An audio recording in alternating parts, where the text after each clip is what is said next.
Hi, I'm Sravish. This is Trust Talks, a series celebrating innovation, companies, and people who make GRC, security, and privacy into a trusted and revenue-generating function. Today, I have with me Thomas Owen, the Chief Information Security Officer at Grafana Labs, probably the most technical CISO you will ever hear from. Hi, Thomas. How are you? Hey, that's a terrifying praise and almost certainly inaccurate, but thank you. On that note, let's get started. Thomas, first question for you. How have you made GRC more accessible, transparent, and accountable at Grafana? What do you think are the best steps that CISOs should follow? That's an interesting question. Transparency and accountability are two values that I hold very dear personally, and Grafana holds very dear professionally. One of the things that we have baked into the sort of fabric of our organization is distributed accountability. I'd say I don't claim to be a technical CISO, but I think of myself as a product CISO. So I care about engineers and engineering things. And we really follow the DevOps model quite strongly. We say there is an engineering team and they own a vertical full stack slice of a value proposition, and they own all of the non-functional requirements, including security and compliance. And that's fantastic. Like that's good. That is the right way to build good product at scale. Those things are really hard. Before DevOps was a term that was coined, we had security teams and quality assurance teams and ops teams that ran things, and there were discrete defined centers of excellence and expertise to make these things occur. And then we went DevOps and we said, cool, now, I'm simplifying, but now front-end engineer with 2 years of experience outside of university, you're responsible for all of those things. And they went, and then the product manager said, ship sheet features faster, and it stopped working. It's all about observability for me. Like, you can make someone accountable for something only if you make the nature of their accountability and the data they need to be accountable and make good decisions transparent and observable. So that's something that we are trying to improve on, that we believe very strongly.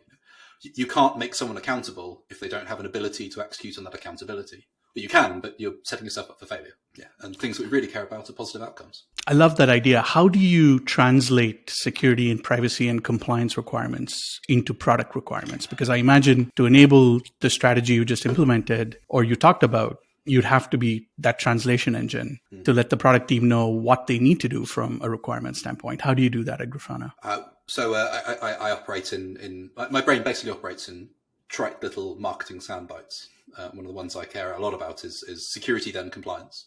So privacy, slightly different. And that's an interesting subset of almost user journeys and user flows inside of a product or inside of a process more organization. My view is if you have an ability to reliably and verifiably develop secure product, then you already have the maturity in the process and the expertise distributed amongst the teams to be able to deliver a product that is secure. Privacy is different, like privacy being an overlay of different requirements on top of pure security.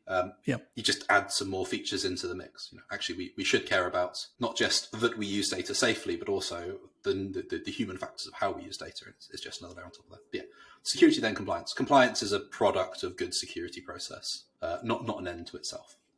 So you break it down into system specifics. I like that analogy, security, then compliance. To take it one step further, compliance often drives revenue because when you are talking to customers, they want to evaluate your compliance program to assess the risk of working with you or not working with you. So how does GRC at Grafana support the revenue function? So we have a function that's a very important part of GRC called, or as we call it, assurance, which is called customer trust. So customer trust team's job is to be the human interface between customer-facing needs and asks and what we do in reality and the plans we have in the future. And they're very different languages and very different semantics, but it's important to be able to map the two. Effectively, they are the team that leverages and articulates the security investments we make to enable more revenue. So at a sort of humans, how does this work day-to-day function piece, we have specialists that do this, that are responsible for mapping those things together. Practically speaking, I mean, it's answering questionnaires, it's filling in RFPs, it's writing content, it's effectively developing the shop storefront that you would use to capture drive-by sales.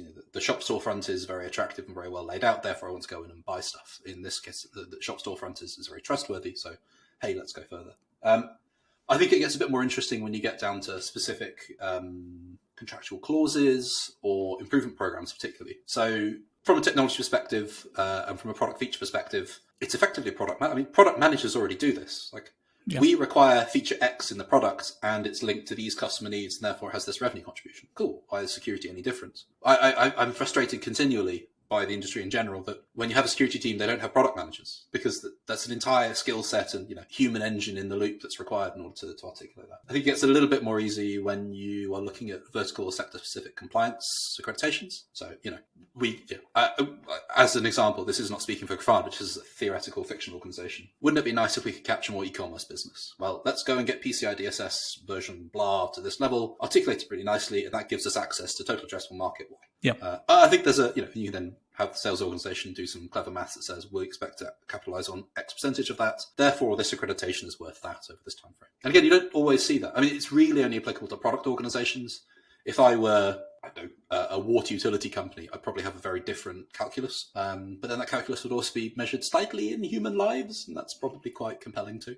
I love how you're creating sort of this hierarchical approach to security. We started with security, then we went to compliance, then we talked about revenue, and then you talked about how product can be influenced from a security standpoint. Let's take it up one notch further. What kind of metrics do you think that CISOs should be sharing with your boards of directors so that you can educate them on the business impact of your security program, your compliance program, and your privacy program? Metrics.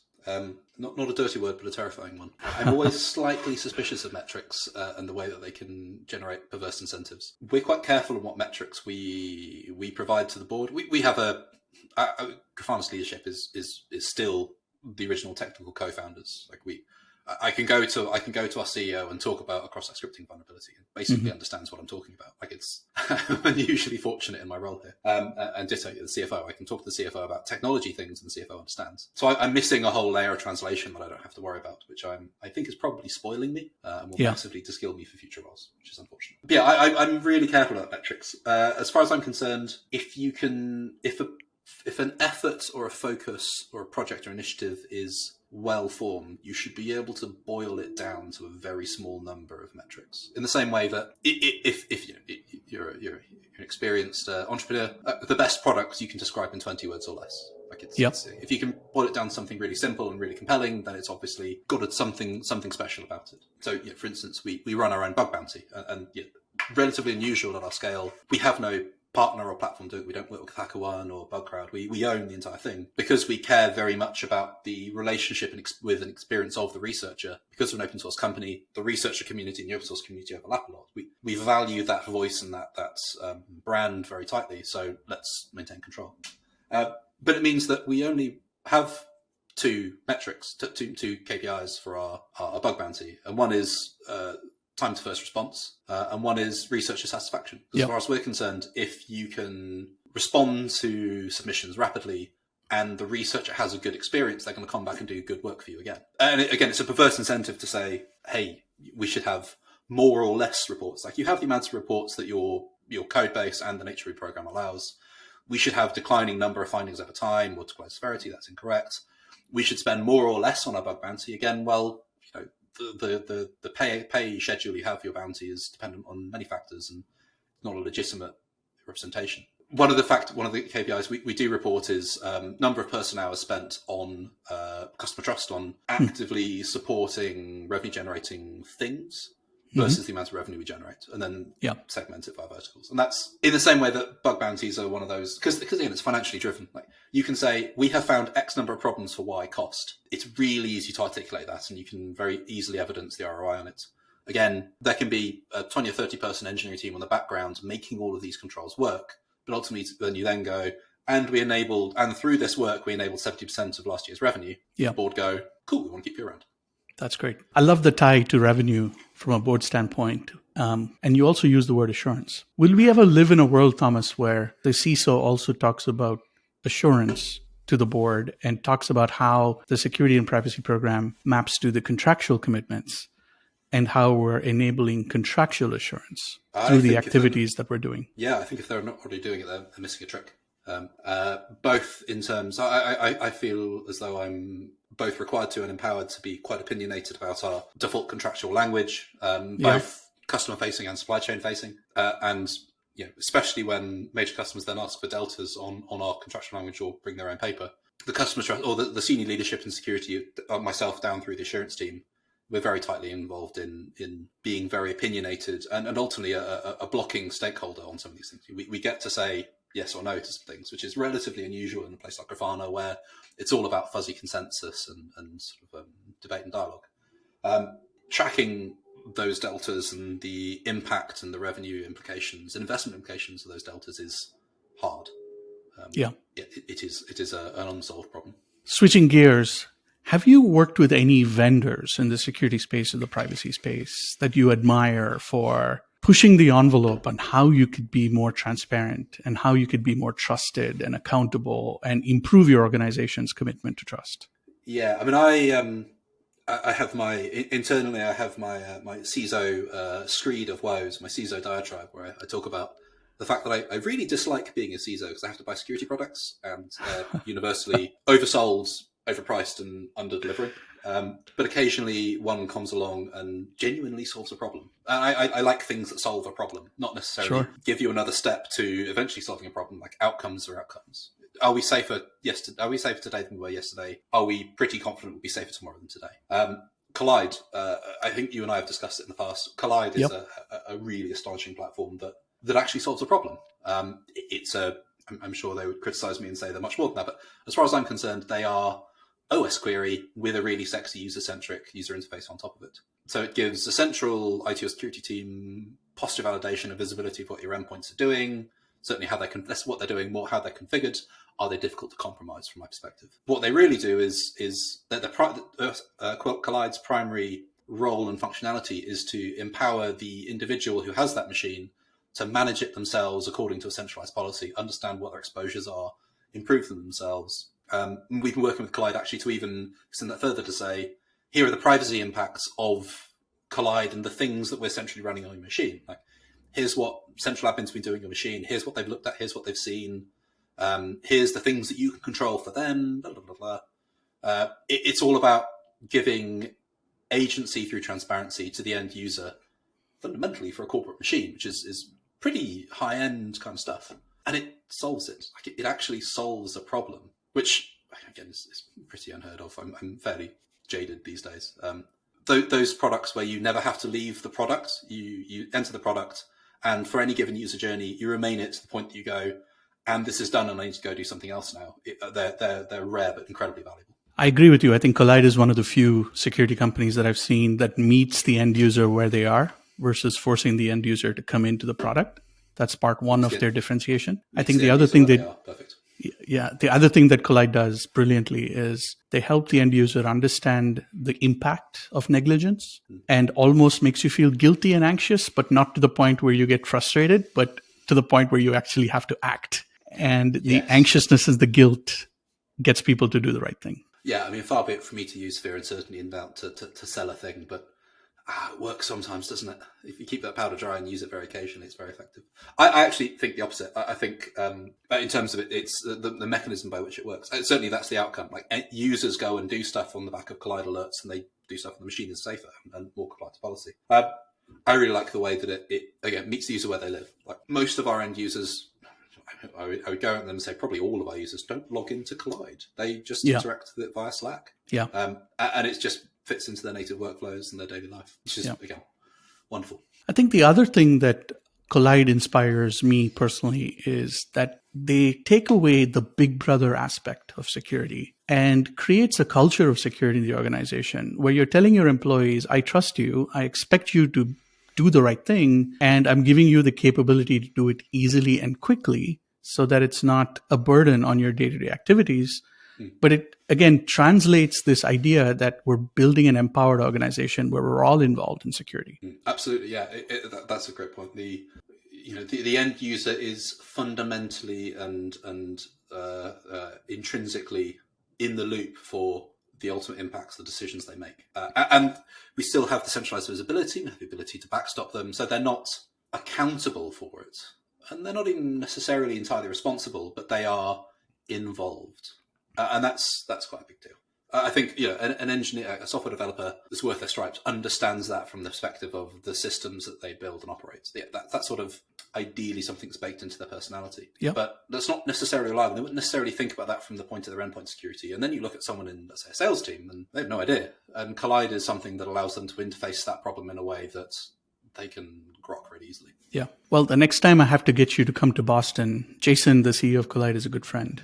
And I'm going to make him take you out to an amazing dinner for this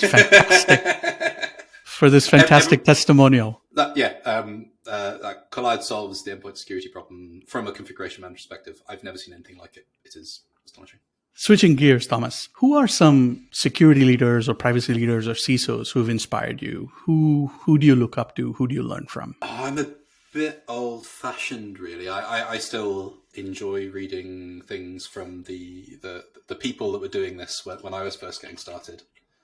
So Bruce Schneier, one of them. I mean, I remember. What was it? It was just in the post 9/11 era when a lot cybersecurity was still information security, as I remember, and treasure.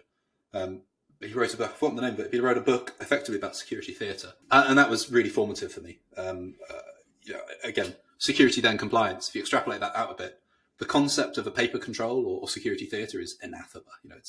It's worse than embarrassing to have, and something that we should all aspire to absolutely eliminate for our organisations and our security postures, our security programs. He's always been a very impressive thinker. I've always really enjoyed the way that he thinks and writes. I used to be a regular consumer of, I think it was Cryptogram, his newsletter. And also I quite like history, and he's a big medieval history enthusiast, so that's good. And then Dan Geer, if you're familiar with it. He's the guy, I've forgotten the name of it, but he used to be the leader of the public investment arm of either the CIA or DARPA. Most amazing sideburns. Actually, that's something that's vaguely related to. I feel like both he and Bruce Schneier have got like memorable haircuts and wonderfully so. But yeah, Dan Geer, he had some really interesting writing style, very deep thinker. It's the sort of thing where you'd read 1,000 words spiel from him and you just go, oh, I've had some of my fundamental assumptions of life challenged, and this is a conversation about a security problem. But actually, I'm going to go and re-examine my life direction. And it had this, his intonation and phrasing was almost like a Lincoln-esque statesman-like. There was sort of overriding oratory about it that I always found very, very compelling. Not necessarily like, hey, this is how you talk to an engineer that's interested in a problem, or how you get an investment from a board. But if you want to write something that stands up as philosophical debate for the next couple of centuries, I think Dan Geer's approach was always really, really good stuff. Thomas, I wish I had recorded the first part of this podcast a little differently. Instead of introducing you as the most technical CISO I've met, I should have introduced you as the CISO with the most amazing beard who gives the acting team of the movie 300 a run for their money. Thank you. It's migrated from there to here. So look at the back. Maybe we should record that. But maybe after we end, we should record the beginning again with that statement. And I like that it's moved from the top to the bottom. Yeah, it's just migrating.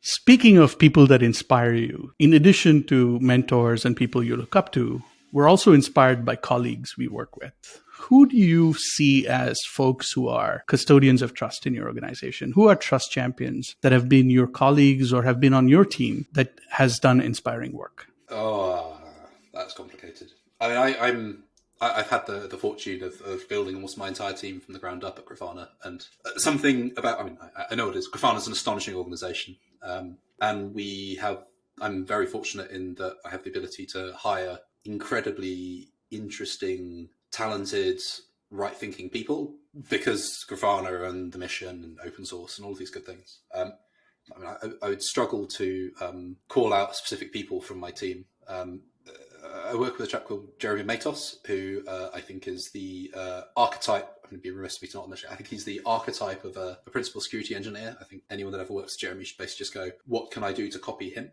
The way he thinks about problems from a practical, real perspective. When I joined Grafana, our security maturity was like, we had security was well executed across the business, but completely decentralized because I was effectively patient zero of the security team. Like, hey, this is great. The next scaling opportunity will be let's centralize security expertise at least and bake out more maturity and consistency across the business. One of the first things I had to do when I joined was tune down our vulnerability management response, because every time we had a vulnerability detected, we treated it like an incident.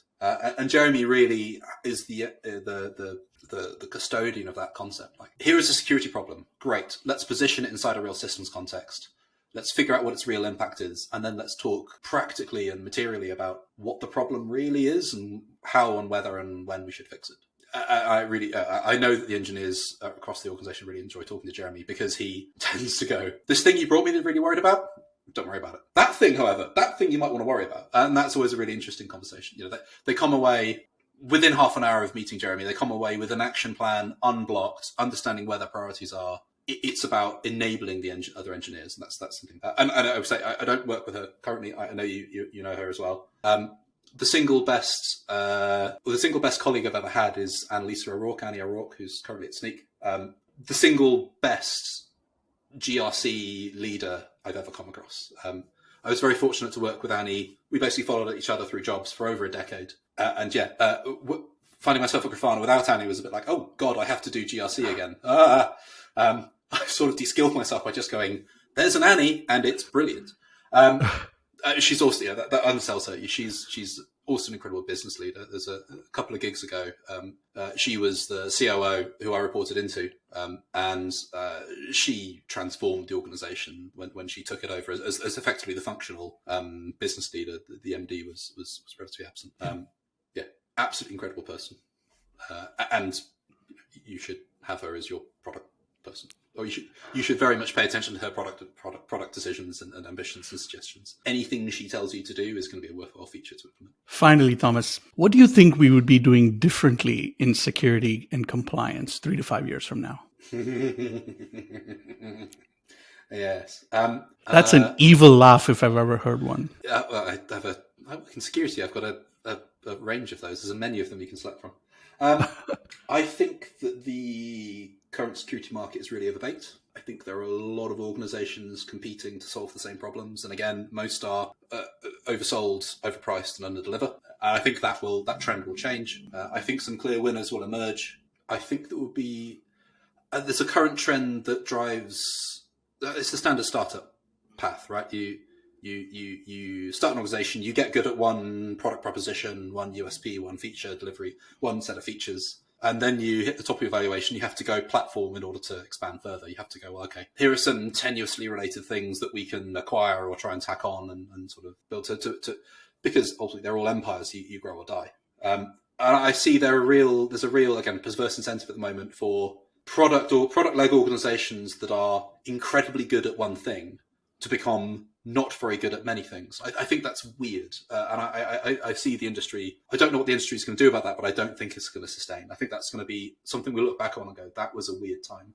I think the current economic word that you could use to describe the current state of the economy is not a symptom of that, but I think is going to accelerate some of that change. And my favorite thing about my CISO diatribe screed of woes is, hey, security is a data-driven industry in that create loads and loads of data and absolutely no insight or action. And I think, again, that's going to be a big difference.